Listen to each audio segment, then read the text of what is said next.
Hello बच्चों, quantum lab में आपका फिर से स्वागत है। इस वीडियो में हम टाइप ऑफ वेक्टर्स के बारे में बात करेंगे। ओके, तो टाइप ऑफ वेक्टर्स हम बेसिकली 8 टाइप ऑफ वेक्टर्स के बारे में बात करेंगे जिनसे क्वेश्चन पूछे जाते हैं। ओके, तो नंबर 1 अब हमारा आता है पैरेलल वेक्टर।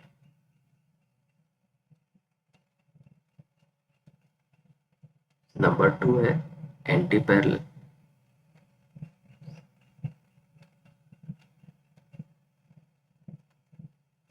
नंबर 3 है हमारा इक्वल वेक्टर। नंबर 4 है हमारा नेगेटिव वेक्टर।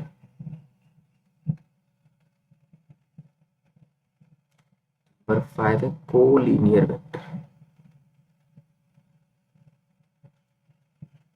नंबर 6 है कोप्लेनर वेक्टर। नंबर 7 है यूनिट वेक्टर। और नंबर 8 है नल वेक्टर। ठीक है, तो इनके बारे में ना हम वन बाय वन बात करें। तो पहले मैंने बताया पैरेलल वेक्टर के बारे में। ठीक है, पैरेलल वेक्टर होता है क्या? कोई भी दो वेक्टर, राइट, जिसके पास सेम मैग्नीट्यूड हो, उन सॉरी, कोई भी दो वेक्टर जिसके पास सेम डायरेक्शन हो उसको हम पैरेलल वेक्टर्स बोल सकते हैं। क्या होना चाहिए? Same direction. तो हम बात कर सकते हैं डायरेक्शन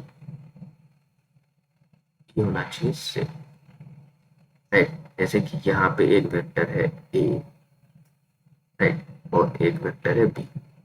तो इन दोनों का डायरेक्शन सेम है, तो इन दोनों को हम कह सकते हैं कि ये दोनों पैरेलल वेक्टर। अब यहाँ बात करते हैं मैग्नीट्यूड की।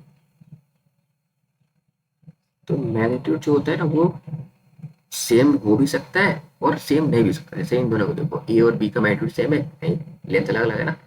तो मैग्नीट्यूड जो होता है वो मे बी, मे और मे नॉट बी सेम। ठीक है, इक्वल हो। इसे एक वेक्टर ले लेते हैं हम यहाँ पे, ये सी के ए वेक्टर सी। तो वेक्टर सी और वेक्टर ए दोनों का मैग्नीट्यूड सेम है, डायरेक्शन भी सेम आ रहा है, तो ये भी पैरेलल वेक्टर की कैटेगरी में आएंगे, राइट। तो ऐसा नहीं है कि नहीं हो सकता और ऐसा भी नहीं है कि क्या होता हो सकता नहीं हो सकता। ठीक है, हो भी सकता है और नहीं भी हो सकता। ठीक है, ये अगर डायरेक्शन के बारे में बात कर लिया और मैग्नीट्यूड के बारे में बात कर लिया। अब सेम फिजिकल क्वांटिटी, तो फिजिकल क्वांटिटी जो है वो भी जो है वो सेम हो सकता है और सेम नहीं भी हो सकता, राइट। मे और मे नॉट बी सेम। ठीक है, इसका एग्जांपल अगर देखें तो जैसे कि एक है यहाँ पे वेलोसिटी। वेलोसिटी का ये हो गया वेलोसिटी। वेलोसिटी 5 मीटर पर सेकेंड। ठीक है, तो एक वेलोसिटी है v1, इसका मैग्नीट्यूड है हमारा 5 मीटर पर सेकेंड। इधर हो गया वेलोसिटी। ठीक है, दूसरा वेलोसिटी एक है वेलोसिटी v2, इसका वैल्यू है 7 मीटर पर सेकेंड। और एक एक्सेलरेशन है, राइट, ये एक्सेलरेशन है, इसका है 2 मीटर पर सेकेंड स्क्वायर। ओके, अब इसका लेंथ थोड़ा ज़्यादा हो गया, लेंथ इतनी होनी चाहिए, छोटा लेंथ 2 मीटर पर सेकेंड, राइट। तो अब देखो ये तीनों का डायरेक्शन सेम है, तीनों का मैग्नीट्यूड भी अलग अलग है और तीनों जो है अलग अलग फिजिकल क्वांटिटी के ऊपर। v1 v2 तो सेम है लेकिन ए अलग है, ये एक्सेलरेशन ये वेलोसिटी। ठीक है, तो फिजिकल क्वांटिटी कोई जरूरी नहीं है कि सेम हो, राइट। और मैग्नीट्यूड भी कोई जरूरी है कि सेम हो, लेकिन डायरेक्शन सेम होना चाहिए तभी वो पैरेलल वेक्टर, राइट। कोई दिक्कत? पैरेलल वेक्टर समझ में आ गया। अब हम बात करते हैं दूसरा टाइप, एंटी पैरेलल वेक्टर। क्या है? Anti parallel vector. अब यहाँ इंटरेस्टिंग बात ये समझने वाली बात है कि एंटी पैरेलल वेक्टर से हमारे पास क्या आएगा कि डायरेक्शन जो है वो होना चाहिए अपोजिट। अब यहाँ जब मैंने सेम बोला था, सेम का मतलब क्या होता है? 0 डिग्री, दोनों का बीच का एंगल 0 डिग्री चाहिए। यहाँ अपोजिट का मतलब क्या है? 180 डिग्री, राइट। इनके बीच का एंगल होना चाहिए 180 डिग्री। ओके, अब यहाँ पे बात आती है मैग्नीट्यूड तो मैग्नीट्यूड अगेन मे और मे नॉट बी सेम, और फिजिकल क्वांटिटी अगेन मे और मे नॉट बी सेम। ये होगा मे और मे नॉट बी सेम। ठीक है, सेम फिजिकल क्वांटिटी मे और मे नॉट बी सेम। ठीक है, यानी कि ये मान लीजिए हमारा वेक्टर ए है और ये हो जाएगा वेक्टर बी, तो इन दोनों के बीच में, और अगर हम यहाँ पे ए की जगह पे यहाँ पे एक और वेक्टर लेते हैं सी, तो बी और सी भी एंटी पैरेलल वेक्टर है, ए और सी पैरेलल वेक्टर है, राइट, बी और ए भी एंटी पैरेलल वेक्टर। ओके, कोई प्रॉब्लम है यहाँ पे? अब ये बोलोगे सर सी कैसे है? पैरेलल शिफ्टिंग पढ़ेगा ना, मैं पिछली वीडियो में बताया था पैरेलल शिफ्टिंग करेंगे। वेक्टर्स को हम आगे पीछे ग्राफिकली ऊपर नीचे या फिर आगे पीछे शिफ्ट कर सकते हैं। इसको अगर सी को उठा के यहाँ लाएंगे तो बी के पास हो जाएगा, दोनों के बीच कितना एंगल बन जाएगा 180 डिग्री, राइट। तो ये तो था पैरेलल और एंटी पैरेलल वेक्टर्स के बारे में। अब हम बात करते हैं इक्वल वेक्टर्स के बारे में। ठीक है, तो था नंबर 3 टैग क्या था हमारा, इक्वल वेक्टर। इक्वल वेक्टर्स, ठीक है, अब इसको ध्यान समझना।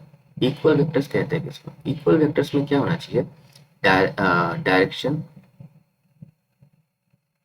राइट, डायरेक्शन, मैग्नीट्यूड और फिजिकल क्वांटिटी, ये सभी सेम होने चाहिए, तभी हम किसी को इक्वल वेक्टर्स बोल सकते हैं। मतलब कि अगर वेक्टर ये ए है और ये वेक्टर बी है, ठीक है, दोनों का मैग्नीट्यूड सेम है, तो अगर हम बोल रहे हैं कि vector A is equals to vector B, इसका मतलब ये है कि ये दोनों सेम डायरेक्शन में है, दोनों का मैग्नीट्यूड भी सेम है और दोनों सेम फिजिकल क्वांटिटी को रिप्रेजेंट कर रहे हैं। अगर ए फोर्स है तो बी भी फोर्स को ही रिप्रेजेंट कर रहा है। अगर ए वेलोसिटी वेक्टर है तो बी भी वेलोसिटी वेक्टर होगा। अगर ए एक्सेलरेशन वेक्टर है तो बी भी एक्सेलरेशन वेक्टर ही होगा। ठीक है, ये बहुत इंपॉर्टेंट है कि दो वेक्टर को हम इक्वल तभी लिख सकते हैं जब तीनों चीजें उसका मैच करें, इक्वल डायरेक्शन, मैग्नीट्यूड और फिजिकल क्वांटिटी। डायरेक्शन सेम होने का मतलब है कि एंगल क्या है, 0 डिग्री। ठीक है, फिर अगर हम बात करते हैं निगेटिव वेक्टर, निगेटिव वेक्टर्स, तो निगेटिव वेक्टर कहेंगे इसको। निगेटिव वेक्टर्स अगेन इसमें क्या आता है, डायरेक्शन की अगर बात करें हो गया डायरेक्शन, मैग्नीट्यूड, फिजिकल क्वांटिटी। तो डायरेक्शन यहाँ होगा अपोजिट, अपोजिट यानी कि 180 डिग्री, लेकिन मैग्नीट्यूड क्या होना चाहिए, सेम, और फिजिकल क्वांटिटी भी सेम। ठीक है, तो जैसे कि अगर ये ए वेक्टर है, ठीक है, तो हमारा बी वेक्टर इधर होगा। अब इन दोनों का मैग्नीट्यूड सेम है और फिजिकल क्वांटिटी ये दोनों सेम को रिप्रेजेंट कर रहे हैं, तभी हम बोलेंगे कि vector A equals to minus of B vector. ये मतलब होता है निगेटिव वेक्टर का। ठीक है, मतलब मैग्नीट्यूड सेम है, हमारा फिजिकल क्वांटिटी सेम है, लेकिन डायरेक्शन 180 डिग्री है दोनों के बीच में। ठीक है, इसका मतलब ये हुआ। क्लियर? कहीं से कुछ प्रॉब्लम नहीं?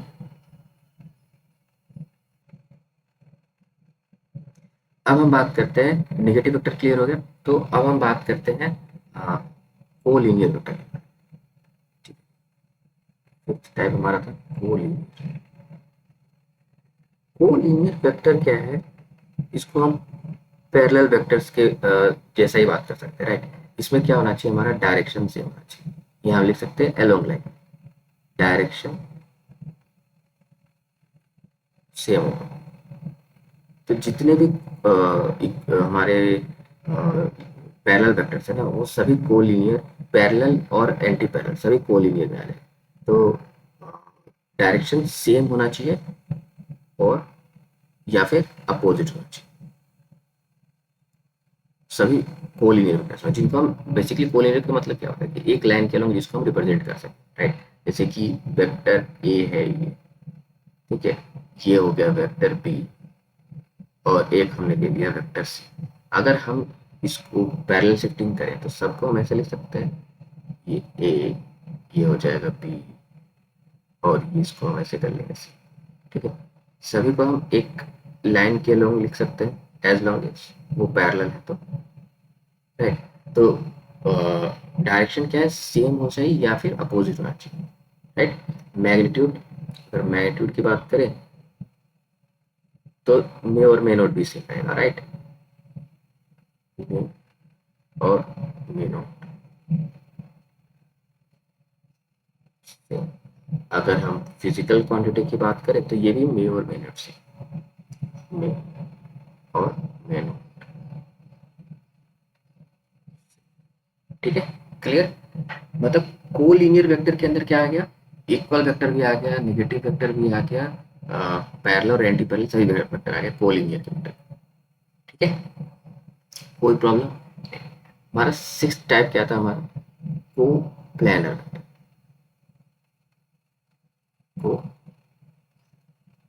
Planner vectors. Coplanar vectors क्या है, तो यहाँ पे होता है vectors simple, vectors in same, right, vectors in same plane. अब प्लेन का कॉन्सेप्ट पता होगा आप लोगों को। ठीक है, जैसे कि अगर सब अच्छे समझ में आए, इमेजिन करना, तो आप अपने रूम में देखो, रूम का जो कॉर्नर है ये, ठीक है, अब ये आपने इसे फ्लोर, ये आपका फ्लोर हो गया।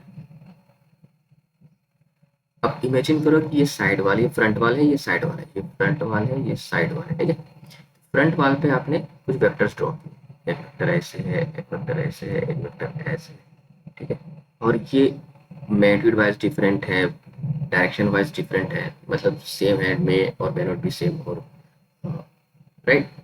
एज लॉन्ग एज ये जो वेक्टर इसी प्लेन में हो, इन सबको हम क्या कहेंगे, को प्लेनर वेक्टर। डजेंट मैटर कि मैग्नीट्यूड सेम है कि नहीं है, डायरेक्शन सेम है कि नहीं है।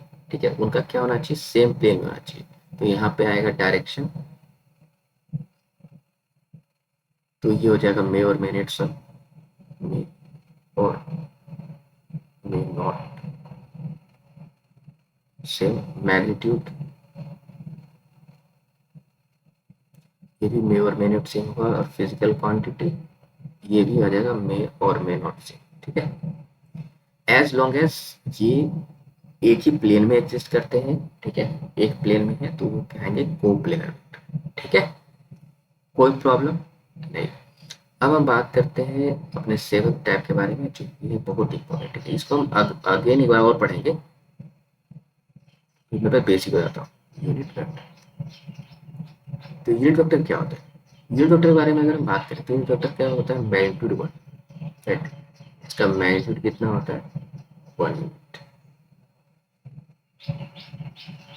मैग्नीट्यूड होता है वन यूनिट। ओके, और इसका यूज किया जाता है डायरेक्शन के लिए, यूज फॉर डायरेक्शन। और इसको यूनिट वेक्टर को रिप्रेजेंट करने के लिए एक स्पेशल सिंबल यूज किया जाता है। इस वेक्टर को हम रिप्रेजेंट करते हैं, एग्जाम्पल के लिए वेक्टर को हम ऐसे रिप्रेजेंट करते हैं, ये है वेक्टर ए, क्या है, इसको बोलेंगे वेक्टर ए, लेकिन इसके ऊपर हम यहाँ पे यूज करते हैं कैप। ठीक है, ये बेसिक बोलते हैं ए कैप, इसको पढ़ेंगे ए कैप। ओके, और ये क्या रिप्रेजेंट कर रहा है, तो ये बोलेगा, ये होगा unit vector A, vector A, ये इसको रिप्रेजेंट कर रहा है। ठीक है, अब ए कैप का मतलब क्या होता है कि इसका मैग्नीट्यूड वन है, राइट, लेकिन इसके पास डायरेक्शन होगा, वन यूनिट है, डायरेक्शन होगा। अब किसी भी वेक्टर को, किसी भी वेक्टर को हम ना उसके मैग्नीट्यूड, प्रोडक्ट ऑफ मैग्नीट्यूड और यूनिट वेक्टर के रूप में रिप्रेजेंट कर सकते हैं। जैसे कि हमारा कोई वेक्टर है ए, तो ए का मैग्नीट्यूड लेट से कि ए यूनिट, ये हो गया मैग्नीट्यूड, है ना, और प्रोडक्ट, इसको ऐसे हम लिख सकते हैं, किसी वेक्टर को हम ऐसे लिख सकते हैं। ठीक है, क्या किया हमने, उसके मैग्नीट्यूड को यूनिट वेक्टर से मल्टीप्लाई किया। ठीक है, अब इसका फायदा क्या होता है यूनिट वेक्टर का, समझो। मान लो कि वेक्टर ए है, हमें ग्राफिकली नहीं पता, मैं बस दिखा रहा हूँ। ठीक है, जैसे दिया हुआ है कि एक वेक्टर कोई ए है ना। अब ग्राफिकली हमें नहीं पता, पर मैं बस रिप्रेजेंट कर रहा हूँ। एक वेक्टर है और मुझे इसी डायरेक्शन में इससे डबल यूनिट का एक वेक्टर चाहिए, राइट, दूसरा वेक्टर चाहिए बी। तो एक वेक्टर और चाहिए जो इसी डायरेक्शन में हो, लेकिन इसका जो मैग्नीट्यूड हो इससे डबल हो। तो बी को हम ऐसे लिख सकते हैं, वेक्टर बी बराबर, राइट, वेक्टर बी बराबर मैग्नीट्यूड कितना होना चाहिए, ए के मैग्नीट्यूड से डबल, राइट। तो 2 into magnitude of A, right, है कि नहीं। और ये हो जाएगा ए क्या, और ये क्या है, ये मैग्नीट्यूड है बी का, तो ये हो जाएगा हमारे पास magnitude of vector B into A के। इस तरह से हम लिख सकते हैं वेक्टर। ये क्या रिप्रेजेंट कर रहा है कि एक वेक्टर है बी जिसका मैग्नीट्यूड है वेक्टर ए का ट्वाइस मैग्नीट्यूड के, और डायरेक्शन ए के, ठीक है। यहाँ से इसको ऐसे भी ले सकते हैं, A cap is equal to vector A divide by उसका मैग्नीट्यूड, ठीक है। अब ये दिखने में बहुत सिंपल फॉर्मूला लग रहा है, लेकिन इसका काफी इंपॉर्टेंट है आगे चल के, ओके। ये नोट इसलिए हम दोबारा पढ़ेंगे। फाइन। अब कुछ स्टैंडर्ड यूनिट वेक्टर्स होते हैं, जिनके बारे में हमें जानना चाहिए होता है। स्टैंडर्ड यूनिट वेक्टर्स क्या होते हैं? अगर हम ध्यान से देखें तो हमारे पास क्या होता है, प्लेन्स होते हैं, एक्सिस होता है ना, इसको कहेंगे एक्स एक्सिस, इसको कहेंगे वाई एक्सिस, इसको कहेंगे जेड एक्सिस, जेड एक्सिस। अब जो एक्स एक्सिस के अलोंग यूनिट वेक्टर होता है स्टैंडर्ड यूनिट वेक्टर, राइट, इसको ये होता है आई कैप। वाई एक्सिस की तरफ जो होता है उसको कहते हैं जे कैप, और जेड एक्सिस की तरफ जो हमारा स्टैंडर्ड यूनिट वेक्टर है वो है के कैप, राइट। तो आई कैप क्या है हमारा, unit vector along x axis. J cap क्या है हमारा, unit vector along y axis. और के कैप क्या है हमारा, unit vector along z axis, ठीक है। अब सिंस ये यूनिट वेक्टर है तो आई कैप का जो मैग्नीट्यूड होगा वो क्या होगा, जे कैप के मैग्नीट्यूड क्या हो जाएगा, 1 यूनिट, ठीक है।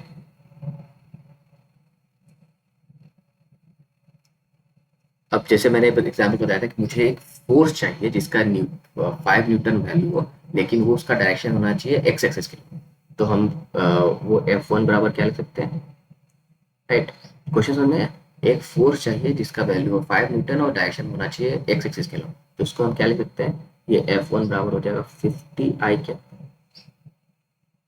समझे, ये क्या होगा, मैग्नीट्यूड पता चल गया, इसे डायरेक्शन में चल गया, इससे क्या पता चला कि 15 न्यूटन का फोर्स है और एक्स एक्सिस की तरफ है आई कैप, ओके। इसी तरह से मुझे एक वेलोसिटी चाहिए जिसका वैल्यू हो 10 मीटर पर सेकंड स्क्वायर, सॉरी 10 मीटर पर सेकंड, लेकिन वो जेड एक्सिस की तरफ होना चाहिए।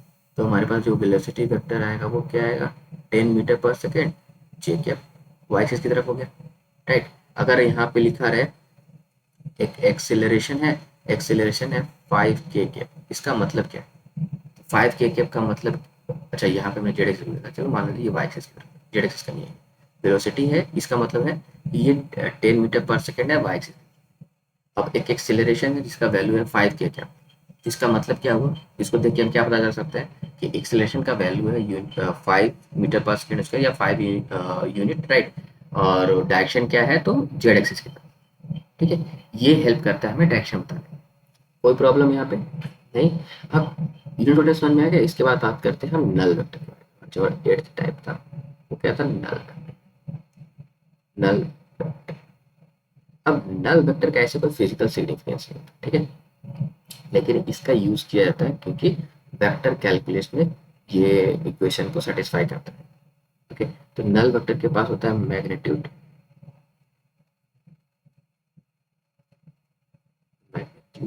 या इसको लेकर जीरो मैग्नीट्यूड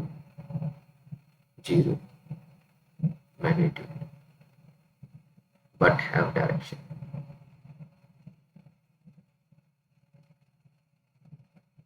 ठीक है। अब इसका सिग्निफिकेंस क्या है, देखो फिजिकली इसका कोई सिग्निफिकेंस नहीं है, इसका जीरो मैग्नीट्यूड है, लेकिन अगर हम इसको कैलकुलेशन पॉइंटर्स देखें, वेक्टर कैलकुलेशन पॉइंटर्स देखें, तो एक आगे हम पढ़ेंगे थोड़ा कि दो वेक्टर को जब ऐड करते हैं ना तो वेक्टर ही आता है। तो मान लेते हैं, या दो वेक्टर को सब्ट्रैक्ट करते हैं तो वेक्टर ही आएगा। तो अगर ए माइनस ए करें तो रूल के हिसाब से ये क्या आना चाहिए, एक वेक्टर सब्ट्रैक्शन है लेकिन यहाँ पे मैट्रिक्स सेम है तो जीरो आ जाएगा, तो वहाँ पे क्या आ जाएगा, ये नल वेक्टर, राइट। यहाँ पे क्या लिख लेंगे, वो नल वेक्टर, ये हो गया नल वेक्टर, ठीक है। या फिर यहाँ पे हम आई लिख लेंगे, कुछ भी जो वेक्टर आएगा यहाँ पे लिखेंगे वो नल वेक्टर होगा, ठीक है, कोई प्रॉब्लम। तो ये था हमारे पास टाइप ऑफ वेक्टर्स के बारे में, ठीक है। नेक्स्ट वीडियो में हम बात करेंगे वेक्टर अलजेब्रा के बारे में, स्पेशली वेक्टर एडिशन से स्टार्ट करेंगे, ठीक है। So that's it for today, see you next class, bye.